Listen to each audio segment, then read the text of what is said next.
The spirit of worship. Matthew chapter 2. Now after Jesus was born in Bethlehem of Judea in the days of Herod the king, behold, wise men from the east came to Jerusalem, saying, Where is he who has been born King of the Jews? For we saw his star when it rose and have come to worship him. And he sent them to Bethlehem, saying, Go and search diligently for the child, and when you have found him, bring me word, that I too may come and worship him.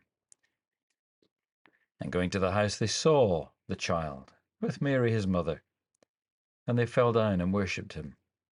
Then, opening their treasures, they offered him gifts, gold and frankincense and myrrh.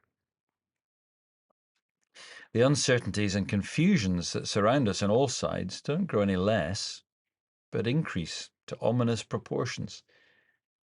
And our Christmas celebrations will be set against the harsh backcloth of escalating war in places, hatred, bitterness, mounting tension of the Middle East, continuing terror in various places, and at home the dark spectre of unemployment, industrial unrest, protest marches. What is the message of Christmas to say in this context?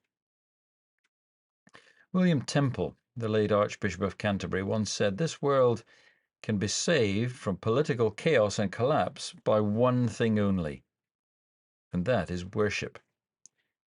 And he went on to define what he meant. To worship, he said, is to quicken the conscience by the holiness of God, to feed the mind with the truth of God, to purge the imagination by the beauty of God, to open the heart to the love of God, and to devote the will to the purpose of God. One doesn't have to think very long or very hard to realize what a revolution would take place in our national life if it really were touched by such a spirit. And how to touch it?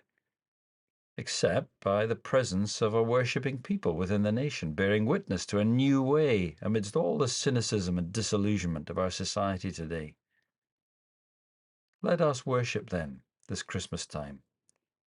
And let all our worship be an act of witness to all who see us coming together at the festive season. Let's take time to allow the mystery and the wonder of the birth of Christ to grip our hearts afresh, until conscience, mind, imagination, heart, and will are transformed by his grace and made instruments of his will and purpose among men.